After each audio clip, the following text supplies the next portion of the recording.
Okay, everybody, and welcome back to the coveted and fantastic Byzantian Brews podcast with We're your back. It's hosts. Yeah, 25. Happy New Year, everybody. Yeah, we're What you're still listening here. to right now, if you're watching the stream or the video, is a little intro I cooked up using Suna AI. Just a little bit of drum things just to introduce the thing. Ooh. Yeah. So my co-host currently can't hear it, but I assure you it's kind of cool. It's got like a marching band style to it. What's your profile on Suno? You can probably find it. I posted it in the chat, actually. It's under the new section of Oh, you can the find it there. Discord called Music. Well, music themes and jingles. It's the Oh, so it is. first result. Yeah. Eventually, I Let's have a want to look then. get some actual music commission for it, maybe for this, and have like a little thing with like a pre-recorded thing and stuff like that. But for now, that will suffice. That's fine. Did Suno for fun? Yeah. Yeah, we sound like. You know what? It'll work. It'll suffice for now. So, what have we been up to this week? Yes, we're a very intense podcast. Yes, I've been busy. Obviously, just with Christmas and stuff. Mm-hmm. We do Boxing Day as well with the family because that just ends up happening. So we do Christmas twice, really. Um, Yeah. New Year's Eve. New Year's Eve was surprisingly calm this year, actually. Hmm. Um, just some of the old guards, a few beers, been enough to get it all a little bit merry, but Makes no sense. crazy hangover stories or anything. Hmm. He left at about maybe 1, 20 to 1. It was quite sedate for New Year's Eve. Hmm. Yeah. Normally, New Year's Eve is like a full night's experience kind of thing. Yeah, But yeah, I didn't spend too long. wouldn't have minded, but I did a stream on New Year's Eve, and then I kind of went to bed like near enough, immediately after midnight. I was like too tired, too sleepy. But yeah, that's Christmas fair. was good. I had a lot of fun. Christmas Day it was nice having a nice Christmas meal. See my aunt and such. I haven't seen in like since last Christmas really. But yeah, a lot of like Christmassy stuff happened. I'm in January mode now. I'm ready. I'm ready Yeah. for the year. See, for me, it still feels kind of Christmassy because I did the 12 Days of Christmas stuff. So I did some extra Yeah. stuff, streaming wise and just art wise. And obviously, my birthday's like tomorrow. So it still feels like full celebration mode. I don't get to have the break that everyone else has, you know. Enough. Yeah. So, Dear. where's my blinking notebook gone? Oh dear. I need to sort this like desk out at some point. But yes, so Christmas happened, a bunch of stuff. I finally got to building some stuff up over the blinking few days and such. And Huh? yeah, I got my new monitor as well. I got like a new monitor now, so I can. It's quite nice actually. It's a little bit wider than my old one, I think. It's a little higher up and just has a crisper image, so it's nice. So I should be able to do Okay. Xbox stuff again now, amongst other things. So, on to our first section. Again, I've lost my notepad, so I don't know what our sections are, because where's my notepad? It's supposed to be on my desk. Dear. It will help. I should really have a digital copy of our schedule, but who has digital copies of things? I'd like a quick reference guide, you know? This day and age. Well, it's because then I'd have to open up like another document. You know, I'd have to open up another document on top of the homebrew stuff and the other things, or have a post-it note for it or something. And admittedly, like the moment my desk, like the undershelf of my desk is an absolute mess. There's cards, there's business cards, there's dice. It is a hecking, just an absolute mess down here. And the notepad is nowhere to be seen. So maybe I put it over here. Ah, here it is. It's under my calendar for the year, right? I got my 2025 calendar. So, yes. So tabletop book club is first, actually, which I think would be good to start with.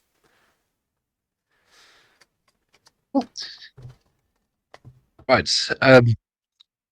Boot club was it? Sorry, Yes. it's been all been Our a bit book club. rubbish. How very convenient, because I had another game day down Nottingham game down Warhammer World, Noise. and used some of the funny money for the other Realm of Chaos book, Hey. which is all more corn and Slaanesh based. Mm-hmm. Same era though, first edition, second, and more random tables. And there's some surprisingly funny stuff in here. It's chaos, but there's some very that's actually kind of silly stuff in here. Yeah. So I don't think I've seen a D1000, but apparently there are it's what you used to roll for random chaos mutations for like chaos champions, and some of them are a little bit amazing. Trying to Uh-huh. find it because it's basically uncontrollable farting is literally one of the things that you can end up with randomly. Oh dear. But yeah, just a thing. It does do something. A horrible stench as well to one having a big nose. A big nose. The, yeah, some of these random mutations are really like impressively random. Um, oh, and silly walk is another good one. Oh, that's very it's very Monty Python. Yeah, that was first thought as well. Actually, yeah. Um, extremely thin, cowardly, which is that's a mutation apparently. Oh, here it is. Yeah, uncontrollable flatulence. So you have to roll 930 to 940 on a D1000.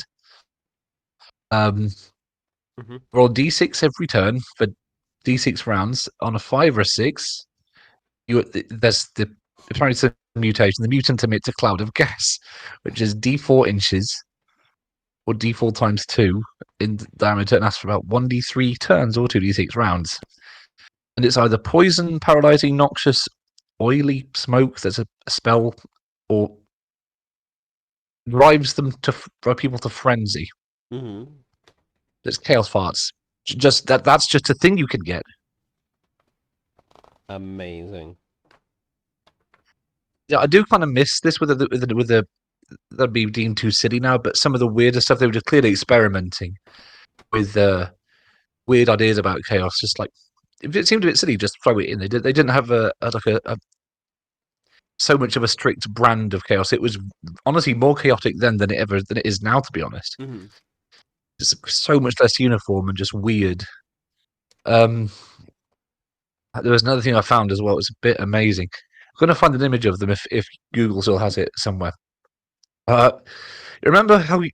Oh God, how long ago was it? We did that weird challenge where we'd send over images of old miniatures and stat block them Oh just based on the miniature yeah, only. I remember that. Yes, so I think I might have sent you the Bloodthirster. I found the which of the original blood letters in this book, and they are not what I thought they would be. Um, you have to see them. It just Oh man. like you know how like generally the miniatures for blood letters are generally quite cool. Not these ones, unfortunately. Oh dear. They are strange. They're very spindly. Oh, also, it's original blood letters. No, they're far too cool. They're not the originals. Does Google even know what? Yes, here's some of them are. I'm so glad. I'm waiting eagerly. But I don't even know what you say to these. They are a little interesting. Mm-hmm. Like I'm not. It wasn't. They do have miniatures, but I'm not sure they're particularly good. Um, they can't all be good, can they? Really? And just dropped it. Oh, yep, yep, yep, yep, yep. Oh, what the hang on a minute. I need to get a bigger image. What in the, where does the horn end and the arm begin? What the I don't know. Whoa. I know. The reason must You be know so what like kind basically, of cool and generic. I, I, I get very like Kingdom Hearts goofy like enemy design vibes from these guys. Oh, God, Like yeah, their yeah, they arms are really just are, aren't they? uncannily long. Yep.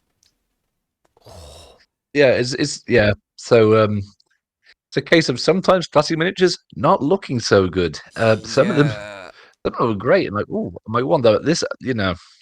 If someone posted these on eBay for like 40 quid, I'd be like, you can have them. I'm okay, mate. Dear. Another weird thing um about this particular book is right. So how much do you know about 40k lore wise? Because now there's 50 goddamn years of I it think I and feel more. like I But know enough. oh, because as they have an army list because it's chaos in general, they have fantasy and Warhammer 40,000 Hmm. stuff. They have army lists Oh. for second edition uh, Corn and Space Marines. And weirdly, this is before they changed it, I guess. Hmm. There are cornered librarians. They just don't Oh. have psychic powers, like at all. Weird. Yeah, because I think later editions they just decided Corn just doesn't have psychic powers whatsoever. He just doesn't use them. Like in Fantasy, he just doesn't use magic whatsoever. Hmm. For Which a does reason I don't kind of quite vibe. understand. Yeah, but I guess this is first or second edition, so they hadn't quite phased out Corn librarians yet, which is kind of Hmm. wild. And they have medics, which doesn't feel very Corn at all. But again, it's all like a weird transition phase where they're just like wacky units. Like they used to be able to have beastmen, just chaos beastmen would just hang about with them, even in the 40k stuff, and they just have hand weapons. Yeah. I guess if you really needed, I guess if you needed something cheap that was just plonk it on a board and it would be a bit rubbish. I guess. But otherwise, it's just like it's a really strange little option you can have. It's certainly But yeah, interesting. it's a really yeah, but It's yeah, nice to it's a really good have. little time capsule thing. Yeah, it's nice to have suboptimal choices in like a tabletop game of like, because sometimes your suboptimal stuff has some weird niche uses that are just like, that's interesting. Yes, Or just thematics, you know? yeah, the number of Yu-Gi-Oh videos I occasionally get recommended, where some guy is like, some like pro player will be like, I will try and get a serious win with the original Yugi deck, and they will somehow manage to do it. Or a sort of great one lately where it's just win a game with an all Karibo deck, and he managed to do it somehow. Hmm. Yeah, really fun book. I, it's not. I do think the other one's a little better, but again, it is more old school chaos stuff with Hmm. lots of John Blanche art that's very cool and 80s and heavy metal. So I'm down for that. And given that if they did the books individually, I would not put it past Games Workshop to charge 40 quid each. Given that I paid like 42 for a compilation of like 4 or 5 in one Hmm. book, I'm very happy with that. So yeah, if yeah, if anything I will say about this book, as fun as it is, um, you can only get it at Warhammer World. You can't Ah, get it online either. interesting. Yeah, yeah, it's an exclusive, which is a bit Hmm. special, but I guess. But I looked online to get it cheaper, but no, you have to be at the HQ to pick one up. Hmm. Fair enough, Yeah, so Steve. that's my it's a more time capsule book for the week, and I was just when I saw those pictures, I thought I had to show you those blood letters because they were a bit special. Hmm. They do look kind of cool though, in like a weird janky kind of way. Oh, So, the hmm. yeah, they're only jank. So what I've got this week, I've actually got two things, because one of which I don't know if we've discussed before. So we recently been on about the Hatchet Printworks Warhammer stuff, which I kind of run out of and want to get more of. But did I talk about the D&D magazine on this podcast before? I don't think that I did. No, I have seen it though. Because Yeah. basically, I've got issue 1 here. That most of issue 1 is just sort of like talking about structure of play, what the Dungeon Master's about, introduction to PCs and stuff like that. All the basics, you know. It kind of looks Yep. like a starter kit guide to D&D rather than an actual magazine. But then there's a bit here that's called Fan Darlin, which is actually like kind of a bit of lore on one of the areas. I assume this is probably Forgotten Realms. Frontier town of Fandalin built on the ruins of a much older settlement hundreds of years ago. Thriving town. It's got a little bit of a map. Sword Mountain. So I think it's on the, like, yeah, so it's like the mountainous part of the Sword Coast, I think. There's even a bit about exploration, nearby landmarks, such as the town of Tribor. And it's the starting point of the first adventure in the Dungeons & Adventure series, which is where the actual entirely unique to this magazine adventure takes place, called King Under the Hill, which is a basically looks like something about, yeah, so you go to a structure, there's a barrow where these weird smart rats are coming from, and you have to go to this inn's ale cellar and fight some rats. So it is your usual fight rats level 1 thing, but they're called cranium rats, and they've got like weird exposed brains. They're actually aberrations, and they have their own stat block, which is slightly unique, and they are... Doesn't actually say their CR. It's interesting. It's actually interesting. It doesn't actually say their CR. Yeah. What is going But on? they're a tiny aberration, AC 12, got dark vision, past perception 10, got a telepathic shroud, immune to any effect that sense emotions or read its thoughts, as well as all divination spells, which is probably something that won't necessarily come up within the grounds of this adventure, because I'm not even sure if you're wizard, because you've got precons as well. Disguise self, mage arm, identify. Yeah, none of the wizard spells have anything to do with reading its emotions or thoughts. So that's actually interesting that it has that tacked on there, despite the fact that that will never come up within the grounds the one shot itself. It's a bonus action. It can shed dim light through its brain, extinguish the light. Yeah, it's like, ooh. They actually had some deeper thought beyond the scope of the adventure. But alongside it, you actually get 4 character sheets for Krantor Thranax, a human rogue charlatan. What? Ryzagar Stormheim, a hill dwarf cleric acolyte. Irina Illuris, a wood elf fighter, outlander. Interesting that they went for wood elf for the fighter. I guess they've gone with a bow type. Well, elves are pretty versatile. Elves are usually good. It doesn't matter what flavour. Mirovich Farfoot, the Lightfoot halfling wizard sage, and these are all like level 1 character sheets. So I thought that was kind of interesting. It gives you precons, which are really really useful. But that's not all, because I also managed to pick up... This is why I'm focused on this, because I went to Forbidden Planet to spend some of my funny money, and they had some of the other magazines there, and some of them were on offer, a bit eclectically so, but I think some of them were like £3, but episode 3 I managed to pick up for 99p, and I haven't opened it yet. Well, that's fun. Let's open this. Not bad price. So each one of these comes with a free gift. This one has some acrylic, like plastic, the acrylic block type things. Yeah, they're sort of like, but it's got some. Oh, it's got little standees for each of the 4 characters from the first issue.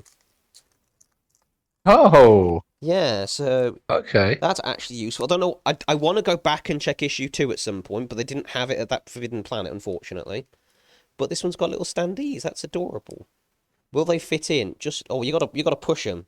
You gotta push them. I don't want to break him. There we go. But that's useful rather than giving you straight up miniatures of the 4 characters, which I guess would be slightly better. But I don't mind it because having standees is still pretty useful, and I might wind up actually using these indeed. And because you can take them out of the stands, probably they're a bit easier to carry around.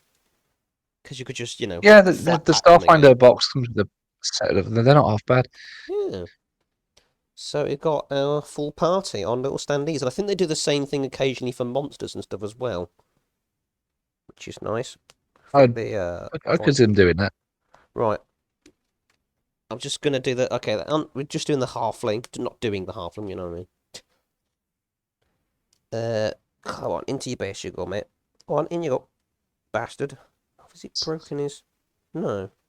Oh, maybe he's just. Oh, it's because he's like a What? halfling, so his actual like bit to go into the base is about the size that he is, because he's short. Oh, Right. So this it's one cute. says, new and exclusive adventure. Take on the Red Wizards. If you've seen the movie, you know vaguely what Red Wizards are. Oh, say, A guide to D&D conditions and maximize your skills. So it's actually like a tutorial on conditions, which is actually pretty useful because conditions can that's appear as actually early very as level useful. 1. Because conditions can be as simple as falling prone to the difference between Yeah. paralyzed, incapacitated, and unconscious, which are very similar to each other, but also very different. But it talks about all the conditions, so it Yeah, says that's about what it's good happens to when you're teach blinded, people. when you're Quite like charmed, when that. you're deafened, when you're frightened, when you're incapacitated, when you're restrained, prone, poisoned, or invisible is actually a condition, which I didn't know. Huh. And then it says we'll cover grapple, Fair paralyzed, enough. petrified, and stunned in the future section. But it's good that it goes into the context of that, because if you look at a lot of stat blocks, or if your DM tells you, oh, you're this, it doesn't necessarily give you a huge amount of information of what that actually means in terms of gameplay. It also introduces skills in your proficiencies, such as what you can use them for. Again, very useful. Then it talks about the elves of Faerun, gives you a little bit of lore on them. I think this lore is probably also in the Good, good. PHB, but it's nice to have a repeat here. But yeah, For assuming people who, assuming you've never played D&D in your life and you're yeah, just kind of curious. or you just straight up don't have the manual. Interestingly, Yeah, that's also valid. they use the same image for one of the Lightfoot half things as they do in the books. That so some of these images are actually also reused from the player handbook, which is quite interesting. Talks about wizards. There's Yes, a I section guess on they still had wizards the asset on hand. and the schools of Yeah, magic, which again, complicated stuff. useful. And then we've got a section on red wizards. So the red wizards hail from Ah, fairly yeah. dismal regions spread across a towering plateau over 2,000 miles east of the Sword Coast. And oh, they also talk about the specific one. You know Zaz Tam, the guy I actually have the Lego minifigure for. The Oh, that's fun. ultimate red wizard, the Lich one. Even goes into Oh, Lichfield yeah, yeah. briefly, Thay and other nations. Yeah, it's pretty cool. And we have the adventure The Tower of Iron Will. Ooh. Characters can use Sounds cool. pre-gens, issue 1, or they can create their own character at D&T Beyond/build. Cool. Playtime 1 to 2 hours. That's quite a short adventure. So, yeah, Sure. it's Although, is that how long it actually is? So that they say it should be. probably a should be kind of thing.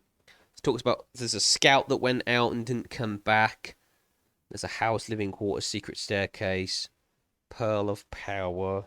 Oh, even has a thing about the Pearl of Power, which I think is also in the manual, but it's still cool that it's there. Um, you can find the stat blocks for the Scout in here, which I think is in the humanoid one in the back of the monster manual. It has the miscellaneous Oh, yeah, stuff. another one you're on about. There's a Yes. Manes, and there is a unique one in the back, so there's always a unique one, I think. This is Shezada's Spirit, a medium undead, neutral evil. Lots of damage resistances. I think this is kind of like a halfway house between a ghost and a banshee by the looks of things. I'd have to like really Oh, cross-reference them, but it's cool that they have like a unique, like not just unique as in this is a new stat block, but an actual unique character that's an enemy stat block, which is quite cool. I like that. Not terrifying good. scream. And introducing, and this again uses the whole teaching thing to introduce the frightened condition.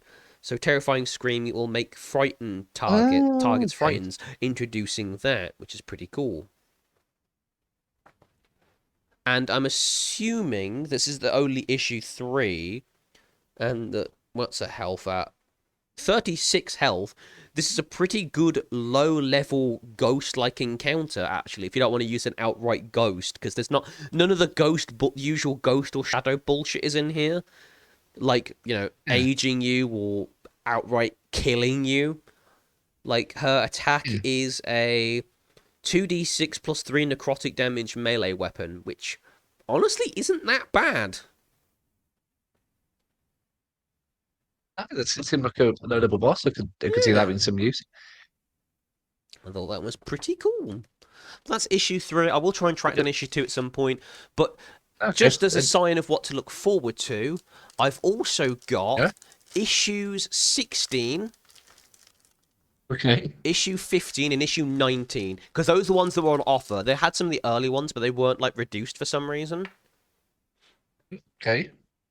But I want to talk about briefly, because I'll open these now, because issue 15 has a dice set, which is pretty cool. I didn't pick it up for the dice set, but it's got this Of set of course. blue dice. So you do get more dice as these, I guess, things continue, because obviously issue 1 gave you a set of dice, and that little container, which was a black set. These are nice, just matte blue. So I guess it's for like all the Okay. players or other characters and stuff, or because I guess like Hatchet Printworks knows that D&D players are usually a bunch of dice goblins.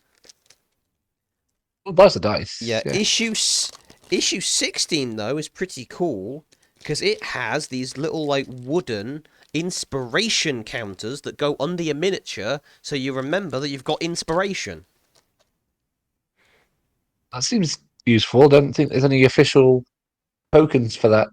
Well, Need to get considering some. this is, I guess, officially licensed by D&D, these are official, I guess, because they use the D&D logo on them as well. But they are made of laser-cut wood, which is pretty cool. And then we'll just open up issue 19 while I'm here, which is also a set of dice.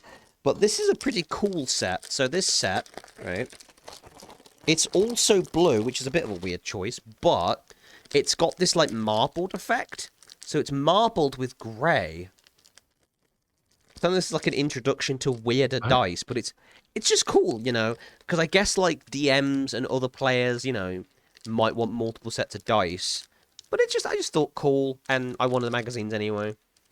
And £3 for a set of dice, honestly, Enough. that's pretty good. But yeah, that was my, that was that. That was my tabletop book club of the week, and Okay. technically a miniature of the month at the same time, I guess. Yeah, I With those was guys. going to say that those rats from they were apparently third edition thing called moon rats. I thought they were doing something similar to that. Ah. Basically, they're just rats that get way more intelligent when the full moon's up. Oh. That's kind of it. Just weird rats. I think they're a third edition thing. Interesting. So They just get smart under the full moon. yeah, Carry on. our next section is tabletop book club. No, not tabletop. Sorry, we did that. Bro, my brain. Critical fumble. It's just underneath it. Critical fumble. What do we have this week? It's a new year. There are more fumbles to be had. West the Coast probably didn't have any Yes, New Year's a whole year of them. resolutions, so let's Um, have fun with that.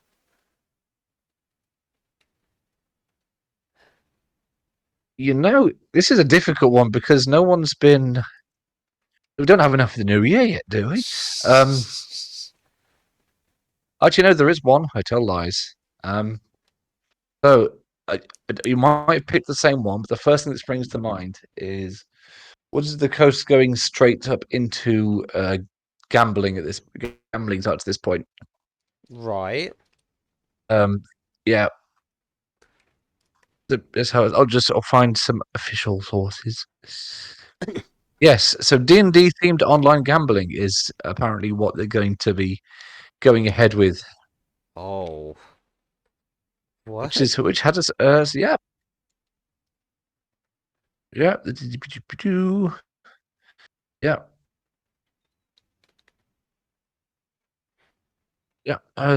So it's sort of like um gotcha style online gambling, but D&D themed. Oh dear. Yes. Oh no. So that's gone about as well as you might expect. Uh, Mm. especially since like this last year they announced they weren't going to do any more like physical books for 5th edition anyway. Yeah.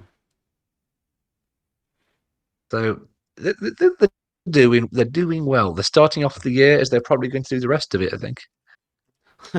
Yeah.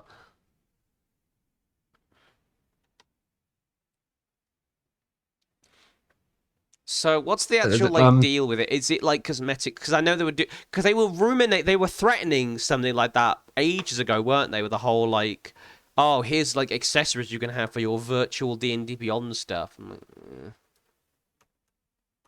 Okay, let's have a look.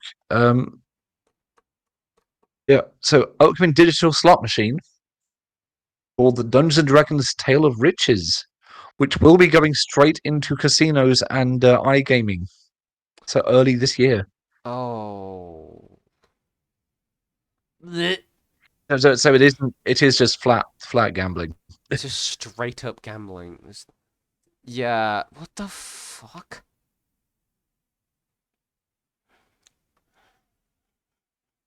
Yeah, who's working on this? It looks like it's Neon Value Studios are actually making the game. So they're like Las Vegas based. They do a lot of the slot games. So that's gone down as well as you might think. You're going, hang on, is that legal? Hmm. I'm like, eh. Yeah, I It's think I think technically it's legal, but it's one of those very grey areas.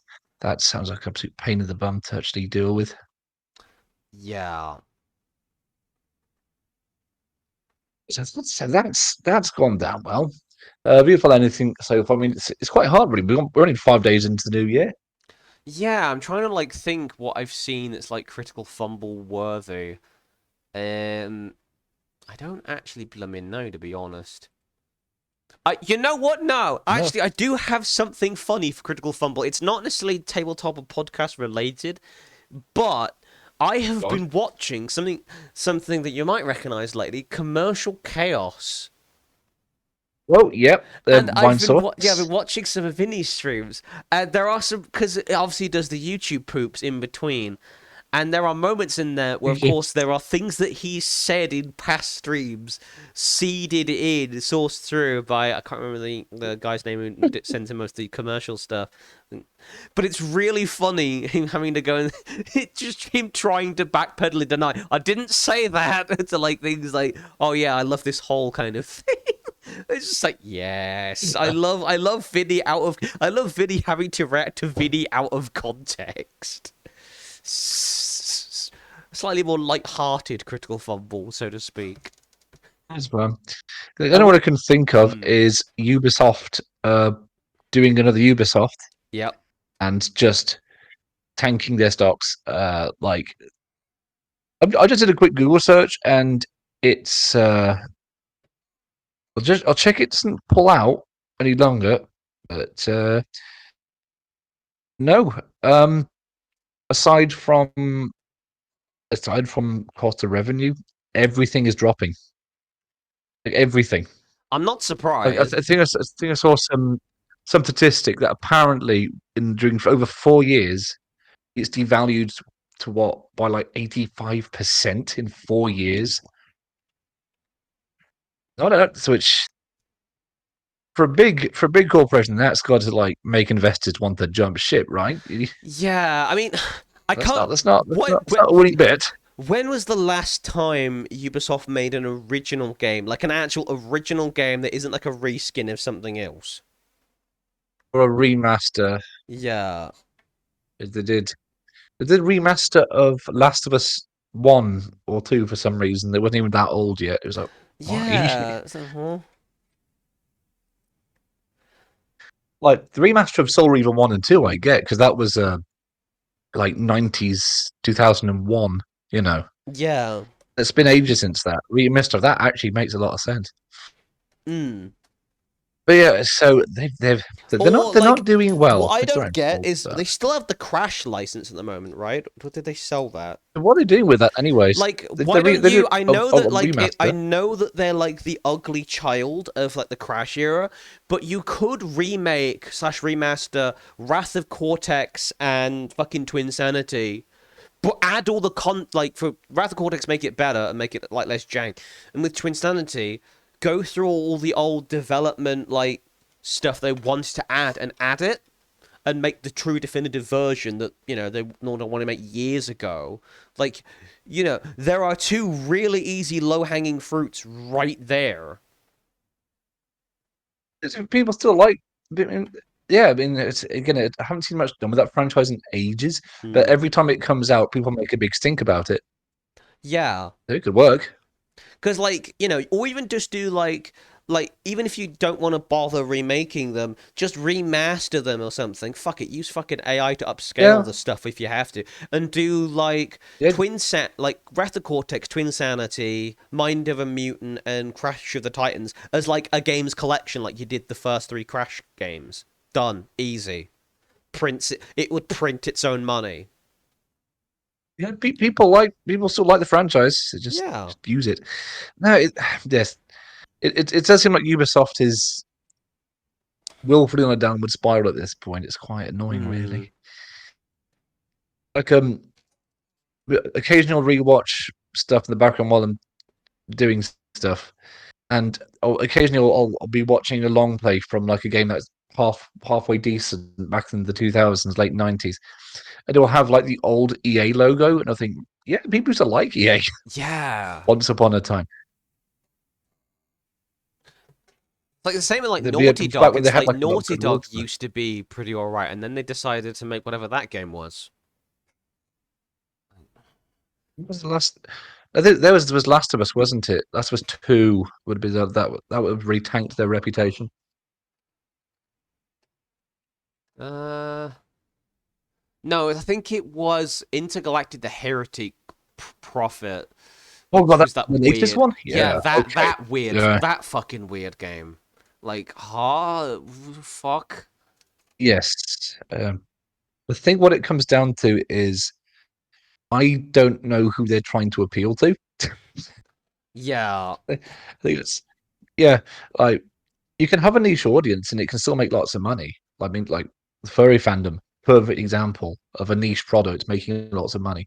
But the game, it doesn't really doesn't do enough in any one direction to appeal to anyone.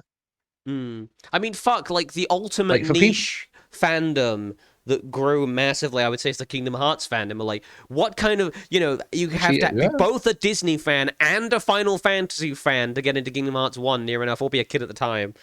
And then it's like, yeah. now it's a bit more generic, but like, because it's a bit more well known. But at the time, it was like, huh?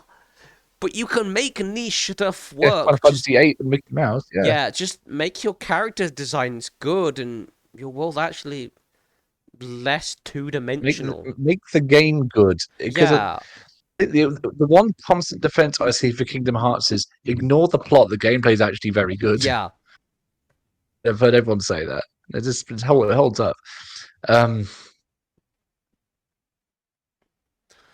yeah, so But yeah, it's that's yeah, so the only real fumble so far is Wizards of the Coast going full gambling, which is, well, it's a bit concerning. But you know what? I haven't bought a D&D anything from them in a while. yeah. Last thing I bought anything from them would have been their now they're 10 years old like box of Mm, pre-gen maps. That was yeah. honestly very I good. Just I suppose I load of maps. don't mind the Wizard of the Coast thing. I'm gonna preface this. If it's like just themed slot machines and stuff, fine. Fuck Yeah, I it. Don't think that's what care. it sounds like it's I'm gonna be. pretty sure there's like pachinko machines of all types in fucking Japan. It's like Yes. sure, fine. Yeah. Is it Yeah, a sellout? I mean, Wizard of the Coast in general is a we've already done sellout that. at the moment, so they've kind of already jumped that proverbial shark. So who fucking Oh cares? God, just reminded me from Wizards. You know what they've. Right, I'll try and find a picture of it because say it might sound like a load of nonsense, but in the new player's guide, I think it's the player LDM's guide, they have a warning about what they're calling anti-colonialist play, whatever that means. Anti. So clearly, someone's been on Twitter a lot when they wrote that one. Yeah. Um, but I have to show you pictures of it because otherwise, I wouldn't quite I'm believe I'm someone confused actually put it in already. a book. Yeah, it's yeah, it's a very up your own bum way to say it if I'm honest. But um, okay, there's the thing. No fandom polls. I don't care. No fandom polls. Get Uh, lost. We do not you care. know, you go to a website to try and find a source, and it's like, oh, your ad block's on. It is. Yes, it It is is, isn't because it? I'm a journalist, sort of. I don't want ads. I want to do my fucking job, bruh. Came here for one JPEG. Get off my back. Yes, it is the page. What Small the? text, but No, a it's real. really This is a blah, real thing. blah, blah, blah. This already reads as something extremely pretentious. The primal edition, just call it old. Just call it old, or just reference it as actual Oh, first I edition. like the primal. You know what? No, I'm going to borrow that. I'm going to steal that from them someday. I like the Automatically, primal edition. you know what? This reads like it was written by AI, unnecessarily wordy. Understand the lexicon and context You of those know what? If it games. is, Some I've been 50 years accused of that. You know. later, yeah, all but recognizable players the game. It's worth game adjacent incarnation. But despite that, the DNA edition still links the game's rules and its worldview, and that worldview. No, what worldview? What are you fucking talking about? I know it's Yeah, bonkers. It looking is a bit, legacy of bit colonialism, weird. a great deal of what's wrong with the world. So, while I agree that's a matter of opinion, I know there are some people that be very pro-colonialist even Yeah. now. Kind of just an opinion piece. Book like is clearly not the venue. This Yes. does feel a bit kind of shoving your ideology down your throat, even if it's something that I Yeah. would The thing is otherwise that they just agree with. shoved It's it like into the the. fuck. Let's have a look. Where do they shove this Understand the way into? problem worth fixing. You're a problem. You know what a problem worth fixing is? Putting politics into a fucking RPG game. In terms of like real world politics, Yeah. let the World DM do politics. that. Leave Leave that that out. up to the DM. If the DM wants to have a thing about colonialism or anti-colonialism, let that be up to the DM. Or better yet, if Yeah. leave it up to your fucking writers of your fucking book of campaign books, There you which go. you don't There you even go. fucking write half the time anymore, because instead of doing It's world true. books, It's true. fucking bruh. Yeah. The thing is that really gets me about the whole that some people have an obsession with being anti-colonial. Yeah. Every single country was founded upon colonies. There's not one Yeah. country on earth that wasn't founded by a colony. I'm like, you Colonialism know, is a topic far too broad to be properly summed up in this or any other short treatise. yeah, But in a nutshell, sorry, you've just said that, and then you're going to attempt to just leave it at that. yeah. Don't bother trying to nutshell the fucking thing. It's yes. I think they've not said what they meant to say. They made it political and weird. Yeah. But they shoved it in the player's handbook, the new one, and it's a bit of a. It's gonna. This is going to get talked about. Yeah, colonialism needs to be treated differently than many other negative aspects of game narrative because the harm of unexamined colonialism hurt players and people near it in very real ways. So can having fucking giant spiders in your adventure because of people with arachnophobia. This is why you have a session 0. You don't need this page it's also to why certain explain people why don't play with certain colonialism groups. might be something you talk about your players with first, when all this shit is talked about in a session 0 anyway, alongside stuff like That's arachnophobia it. and tryptophobia, Yeah. etc. Imagine, right? You're going to a session 0. You haven't played in a while because getting D&D players together is a pain in the bum. Yeah. You go, the first thing your DM goes, right? Who's worried about colonialism? We got a checklist. That'd be weird to See, me. I know you have I'm an adult. categorically disagreed with me on I can deal with weirder stuff. It's fine. the sheet that goes around I said what they Oh, call consent form and things like that. But I do think an yes. advisory form or discussion or a short list of various things that could go up in the game Well, is yeah, helpful because, that's fair. granted, if someone did have really bad arachnophobia or trauma related to a particular thing, I might want to avoid that for sake of awkwardness in a game to avoid being on a Crit Crap episode. Yeah. You know. Yes, but then at the same time, though, I think you could do that without the form. Well, yeah, Just you just don't need the talk to each other. form. It's more for Just like need the form. I like the form because it means it prompts me to write notes rather than just me go, oh, okay, and then forget later what people have said. Yeah. But realistically, you should just take notes So, what so people it's are okay and not okay with. just imagine the awkwardness of starting a conversation with, right? Is anyone here triggered by colonialism? Yeah, It's yeah. a sentence you would never say anywhere else for any other real reason. Yeah, and a Um, lot of this comes down I'm to sorry. looking at your play group, and I don't just mean like, oh, I mean like if someone in your group is of African American descent, or for example, if they're from, their families come from Jamaica, maybe ask them politely that point. But if your group is all white and etc., then the chances are very low they're going to be negatively affected by colonialism. It's just kind of common sense. Also, I think that most adult D&D players they don't like see some of the more monstrous races and go, "Oh, that looks like me." I know Yeah, it's obviously an awkward no or whatever because it's a common. It's just a lot of people have more people have common sense than the writer of that book seems to think. Is what I yeah. think is going to happen more often than not. Mm. Very silly with the ghost. They're already at it. Very quick on the draw. We'll go next. So, how about we do our homebrews of the week now? Because we got times knocking on. Okay, yeah. No, I've got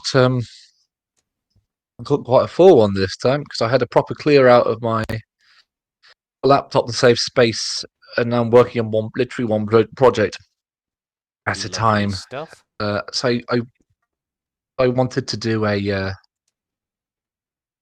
dedicated session 0 for a setting I've always toyed around with because the name was good, and I wanted it. It's basically ancient Greek, Greco-Roman style thing called the Bronze Coast. I like the name, kind of stuck, so I'm using it. I just did session 1 in that, so I'm going to be very nice and just offer all of that session 0 because I think it's not bad. It's not bad at all. It's sort of like a reverse dungeon. I won't give too much away. So you know how normally in a dungeon crawl you'd go in and all the threats would be already present. Mm-hmm. Like you might enter a room and there might just be a zombie knocking about, or a skeleton, or a bandit, or a goblin, or something. Dave. Okay, I went in with what if the place you were checking out was dangerous because of traps and a few things like that. Otherwise, it's abandoned because that's kind of what abandoned buildings are like half the time. And the actual threat that would normally be there is actually just behind you and will follow you in once you're inside. Nice. So it's more of a so you stumble onto them by accident, and then that opens up more chances for role play if that ends up happening with diplomacy, and if it doesn't, well, you might be wondering where the danger is, Mm-hmm. and you'll find out later. Because I think that's a more organic way to do it. Because of it's supposed to be a bit of fun exercise, and I'll end it off with an unconventional boss fight with a low. So rather than have one creature as a big old boss fight, Mm-hmm. I have like a situation where there is a timer based situation where the goal is escape with the thing rather than fight the thing then get it. Like very Indiana Jonesy. Yeah, absolutely. Yeah. So it's not it's quite a if you stick around, it's quite a lot of weak enemies, but considering this is for level 1, they're Mm. honestly on par with you. So So it's kind of like a cross with like Indiana it's the case Jones, of and I yeah, want to say, you ever played any of the Metroid games where you have the escape sequence? yes, Yeah, kind of like that. yeah, it's a really good comparison. Yeah, so basic premise. I'm not going to give too much away because I want people to actually potentially experience it. I'll give it all for free because I don't mind because Mm-hmm. it's honestly a decent little idea in my own head. Um, yeah, basically your characters end up shipwrecked on the Bronze Coast, and are given a vision of somewhere to effectively find get some of your bearings, which is obviously the dungeon where you stumble through the mechanics and figure out does this character work and all that. Mm-hmm. Um, find there's a there's a magical item waiting for you that can give you some guidance and will help you on your travels. Go and get it. Then you do. Things are suspiciously quiet, and then perhaps a few turns later, maybe they're not, depending on where you end up going to in the dungeon itself. Mm-hmm. There's a whole system for where the threat will go because they're effectively a group of other people just like the players exploring it like they are.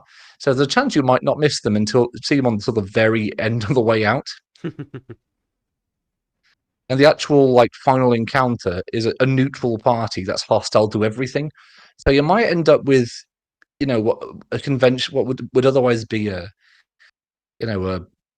player versus generic hostile group encounter turn into a unlikely alliance for like a hot minute there because The of what objective ends up transpiring. survive. Yeah, potentially. Yeah, but it's quite a nice open-ended one that allows for a lot of mechanics to end up getting used. I made sure there's the traps that are there. You have to use items to get out of, Mm. encouraging a lot of mechanical interplay and make it kind of make it tick. Mm. So I think it's quite solid. But it's I will say that it's called the Temple of Obadhai. The god's not original. I took that one from the main book, 2014, Mm. because I like my nature gods, and that's a pretty cool nature god. It sort of fit the Greco-Roman thing of gods being looking like slightly older gentlemen with Mm. It's like also nice, I togas and think, staffs and stuff. to add references to older D&D stuff that didn't necessarily make the transition to Uh, 5th. It's pretty good. I think it made it into, but Oh. he's not like Sune or Pelor. He's like Yeah, you he's not one really of like have really to well go known. through that Yeah. table of gods to find him.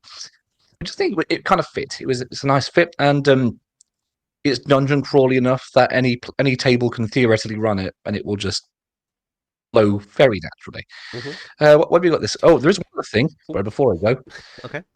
I went to a very nice small indoor market at a place called Outrider Games. Yep. Got me a few things. Leave. Um, there we are, including this is something fun I picked up. Honestly, for a bit of a steal because the guy was literally trying to give them away. Aw. Uh,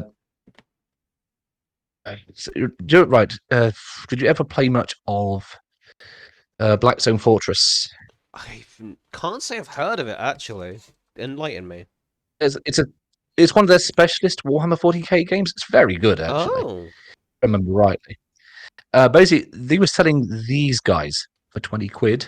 I had funny money. Oh, I said nice. yes.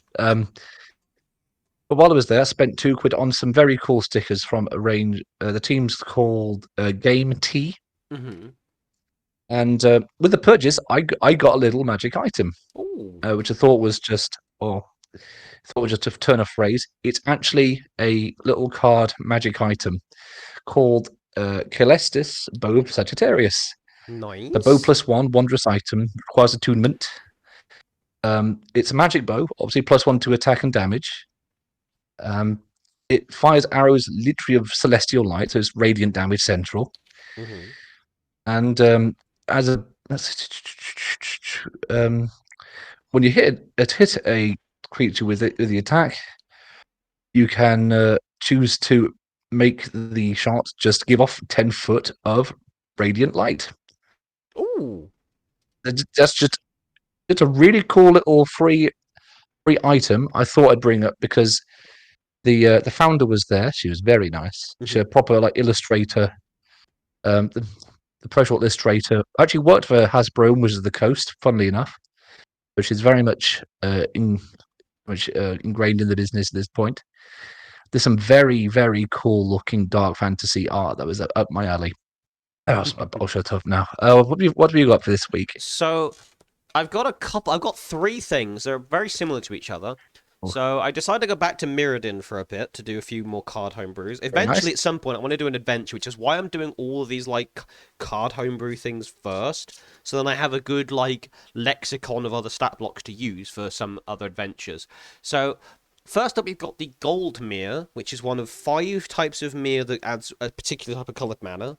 They're quite famous in Magic for being early sort of mana dork type boys in colourless. But gold mirror is obviously made of a golden looking material, possibly just gold plated. It's not exactly specified. But they are immune to poison, they are Right. resistant to radiant, and they are vulnerable to necrotic. Even though they're machines, it's more the negative energy aspect of necrotic rather than the rotting aspect that really affects them here. I like the idea of like, okay, Right. they are white mana creatures, so they're vulnerable to black mana, basically. Um, Okay. because they are mana dorks, they may use the action restore a level 1 spell slot to willing creature, or restore a higher level spell slot by expanding a spell slot one level lower than it. This is treated as giving the creature 1 white mana, which might be relevant for other homebrew stuff I do in the future. So it's similar to that searchlight I made a Okay. while ago. The idea of if you I gain remember the one. mana, you gain a level 1 spell slot, or you get some, you restore a spell slot by using another spell slot of a lower level, basically. They claw, but they also Mhm. have Radiant Flash. These are CR1 quarter, by the way. These are Radiant Flash, recharge 6. All Okay. creatures within a 10-foot radius must make a DC 13 Constitution saving throw. Creatures that fail a save take a D8 radiant damage and are blinded for 1 round. Seems, an interesting thing. Again, kind of like in the magazine, of just like an easy way of adding in conditions to things. So things, because blindness doesn't seem to get used that often by enemies. No, deafness as well. That's another Yeah. rare one that I quite like. Then we have Coppermere, which is the green version, basically, of this. They call them cycles in Magic. So if there's something that's in 2 to 3 or more colors, or even sometimes 2 that clearly are like the same or designed to be similar, they're called a cycle. So like Black Lotus, Okay. no, not Black Lotus, Lightning Bolt, Dark Ritual, Healing Salve, etc. are like are like the 1 mana cycle basically of early Magic. That's the idea, Right. and there's a mirror for each color as well for the golden mirrors and stuff. So anyway, copper mirrors are Based on all basically the metals, I'm same. assuming. Yeah, they're basically the same, except they're resistant to acid instead and vulnerable to fire, because acid is a very natural damage type, I guess. A lot of like animals will use Yeah. acid, and they're already immune to poison by Makes sense. default. So they can do the same thing as the Goldmere, but it's treated as giving them green mana, which again will be relevant later. And their recharge 6 ability is called Vine Melter, which is a spell attack.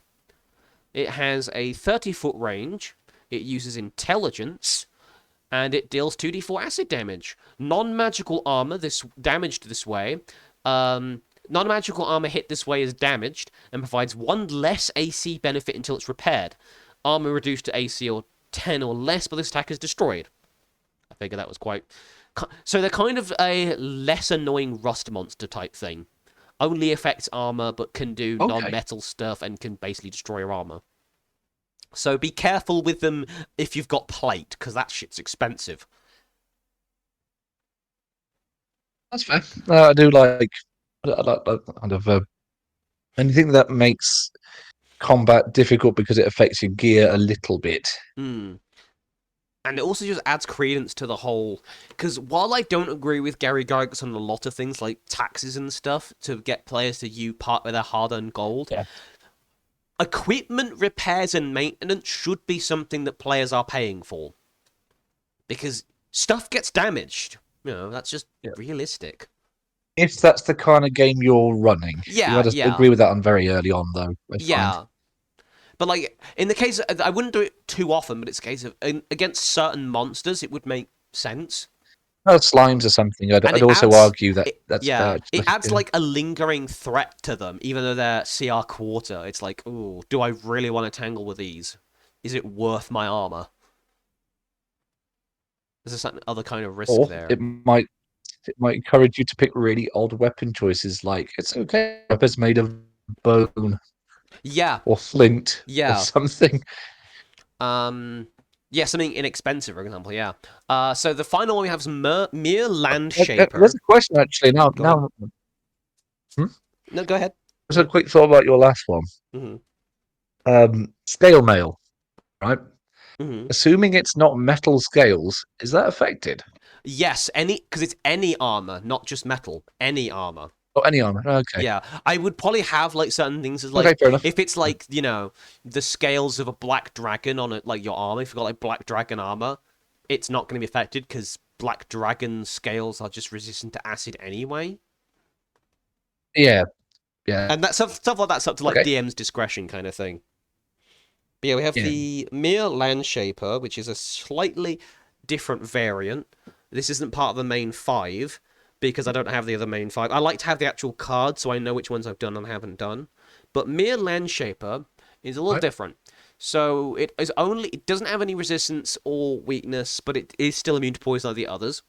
It has terraforming.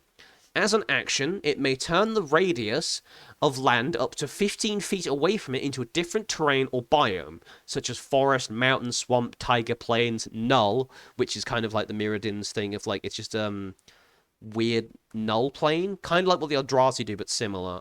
You'd have to understand Mirrodin to look at it. Basically, I can show you the image for Glimmer Void, I think, to give you an idea what null terrain looks like on Mirrodin.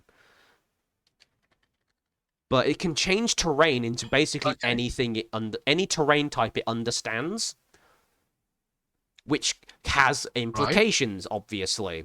So I'll just post the picture in Pixenvids. That can be very that's what dangerous. Glimmer Void looks like. This is what Mirrodin used to look like before certain canon events happened.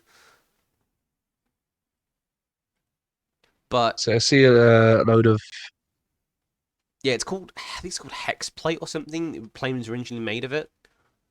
Then it got mutated. Yes, yeah, that's But what I'm yeah, looking at. in doing so, in doing this action, it may choose to add or deduct any number of terrain effects, such as difficult terrain, as we know from D&D. Dangerous terrain is something I've come up with myself, which is terrain that will deal damage to you if you're in it, such as lava, basically, or punchy sticks and spikes, etc. Okay. Or rapid, which is something I'll go into later, and then I put etc. Rapid terrain would be something like tarmac, where it's like, it's actually designed to be easy to traverse. So you actually move faster on it. Okay. It may do so up to 3 Modern times per setting, I long quite like rest. that. So yeah, it's a terrain Okay. warper.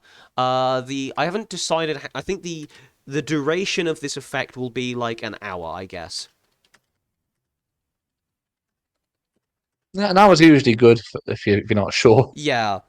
So it can have like some really profound effect on the local environment, but only like 15 feet at a time. Well, 15 feet radius at a time, which is still quite a bit, but in the grand scheme of things isn't really a lot. But the point was these guys are what helped turn Mirrodin from that hex plate void into what it is in Mirrodin, like the main Mirrodin blocks. But yeah, so it also has a basic claw attack that doesn't deal a lot of damage. They have less strength but higher intelligence. But it also has something called Rapid Alteration, which is an ability that won't come up very often against players unless there's another creature in play that does things.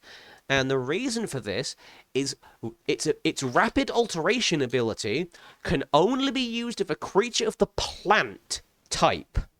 Because I wanted to do something that affects certain types of creatures. So, a creature of this type that it can see must make a DC 15 con save. On a failed save, they take 3d8 psychic damage. Seems basic. Creature would be reduced to 0 hit points this way. It is instead transmogrified into another non-sentient plant of mere Landshaper's choosing. I'm going into that theme of like it's designed to transform the planet kind of thing very, very slowly, so they can turn plants into other plants.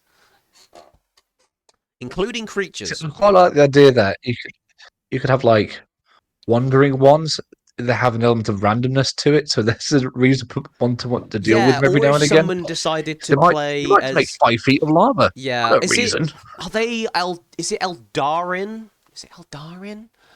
Because there's like a Dryad type race, isn't there? They're Eladrin, yeah. Type of elf, I think. Or elf adjacent. Yeah, because they're like weird planty humanoids. So I would say things like that would be affected by that because they're sort of plant-esque, or things like awakened shrubs and things like that. Plant type player I'm gonna look up plant type player race because I'm sure there's a few that are like by default, like dryads might be a player race at some point, or something that's a And the homebrew Dryads player are a race. player race in Odyssey of the Dragon Lords, which is an ancient Ah, Greek inspired one. so stuff like That's a that would be like, third party, but yes. yeah, stuff like that. It's a case of these things would be weirdly nichely effective against, or by say another mirror or something that changes something's creature type to something else. If I do that eventually. She'd be like, it's okay. These guys only work on plants. Why am I growing tree branches out of my arms all of a sudden? Oh no. Okay, no, I can see it. Sounds very Feywild-y, but I Yeah. do like more Feywild-y stuff. So that's okay with me. Anyway, that was my homebrews. I guess Right. we can close off with. Where's the other section? Shall we do our miniature of the month? Let's get that started early. I, yes. Yeah. I've already half cut into it, but yes. The ones I'm going to go with for this one, they're not the biggest ones of the lot because I've been after them a little while, but Mm. I just absolutely love the where are they at? I'm trying to find a picture of the exact ones after it, and that kill team, the super nurgly little fellas. I love the maggots in it. Hmm. I just love them. They're just really they're perfectly gross, but small enough to use for well most games really. If I'm honest, Yeah. I just think that's kind of nice. Um, Also, you can tell the designers went crazy with like the detail of they were told right, it's Nurgle, Yeah. it's it's Nurgle, it's gross. Make it as nasty as you can possibly think of. There they Hmm. are. Oh, here they are. Here's a great image of them. I like how some of them have like shit's Like they, chitin. oh yeah, some of them they're just like swarms of flies half the time and little weirdo bits. Um, the might also good, but no, for me, it's got to be the maggots because they didn't just make the maggots look gross. They've got one of the maggots just like salivating and projectile vomiting, and it's all just Oh. perfectly gross. And that's all what Nurgle's all about. I like how that And I one really on the love that, left especially for like is. caves and bits. Yeah, I love how the one on the left Well, is that's two of like. them. Oh, is that two of them? Ah. Because it looks like he's like Yeah, nestled on yeah. like a pile of gore. Yeah, it's a couple of the rubs eating some looks like some poor victim by the looks of it. Hmm. Um, I just really think they're great little minis because they're sort of agnostic for other games, which is great. But the details all there in all the. If their goal was to make a gross mini, they've made a really gross miniature, and Hmm. I love that. Um, it's not necessarily it's not the big minis I like. It's like sometimes the little fellas are really fun. Yeah. So I'm going to nominate them Cool, because yeah. they have a festering place in my heart. They're very nice. What have you got for this week? So I don't know if I think these have already been on a miniature of the month sort of thing, but I'm gonna nominate clan rats this time because I did finally build my 20 clan rats. Nice. So I still need to base coat them and paint them, but I have actually built them now, which is the main thing. That's the main thing. And what I have actually done, sorry, this guy needs rebasing real quick. Don't worry about it. We've all been shown. Oh, I'm not gonna like post a picture of them right now, but yep, the lid, my plastic glue just blinking flew off. That's lovely. But I did I'm do a familiar with little the. bit. I'm familiar with the kit. Yeah, I did do a little Yeah. bit of kit bashing because I wanted them to look a little bit unique. So I did cut some of the shields so they had all triangle shields, even if some of them got a bit damaged, which, Skaven being Skaven, That checks out. I went with giving them all lances, though, so that they could all, or halberds, rather. Even though I have all the weapon options, I wanted to give them all halberds because I just wanted them to match thematically. Don't you want to theme your yeah? Isn't your army themed on? They have a lot of. They're trying to be elite, but Yeah, in their yeah, own Skaven-y way. yeah. and making them elite. So I have the champion of the group. He's actually on a demon hand that I had from the demon mini I got ages ago, the big one. So I had a spare yes, another arm, one. so I've grabbed his hand, so he's on that. I turned the arm buckle of that guy, cut it up a bit to make his shield, and I used some of the spikes that we use for decoration on the demon as bits to add some back spikes, kind of like how how Queek Headtaker had that rack up top him, kind of like that. Yeah, so he's yeah, got like a yeah, with the skull skull rack rack. going on. Or at least got some pikes on his armor, on the back of his armor, to make him look a bit more Yeah. intimidating. Because I wanted to have, again, this whole pseudo-elite system. I wanted them to look like they are basically trying their absolute best to stand out, basically. They are really trying their best to look outside the mold, to the point where the halberd of the champion, I took off the normal blade, and I gave it... I think this is like one of the... Yeah, I think this might be like an Eldar blade or something. It was in my bits pile. I was like, there we go. Just to give him something that wasn't standard. But yeah. Okay. And I gave the musician a secondary weapon rather than having just his bell. So instead of giving him a shield, I just glued a sword to his hand. And given him more like a... the hand bucklers. So he's got like this Skaven symbol shield that comes to the set. There's a hand buckler instead of a normal shield. Okay. Yeah. And he's holding it aloft, and there's a few things, like there's a bits of broken shield I've glued to a few bases and stuff like that. I used a bit of sprue for the standard bearer to add a bit of like paving stone debris. I like doing that a lot. But yeah, they're all built up now. I just need to paint them and stuff. I'm looking forward to seeing them. It's quite like like how squat they are, like hunched over. Yeah. Very rat I quite like them. Yeah, but yeah, I painted one of the free ones. When it was Mini of the Month. I had a really fun time with it. Anyway, I think that's where we'll end off the podcast for today, unless you have any other sections you want to talk about. No, not in particular right now. I think we've done quite well there. Yeah. Thanks for listening in, and any luck. I'll be around same time next week for more topics, and we'll see if we can get Wizard of the Coast off the fumble of the week if they can manage it. So that's it from me, Chaotic Jexac. That's it from me, Byzantian Dev. And we will see you all on the next podcast episode. We're going to raid P-Flax, who's playing Dota 2. Same brew place? Yeah, same home time, same brew channel. The raid message is below. Oh, okay.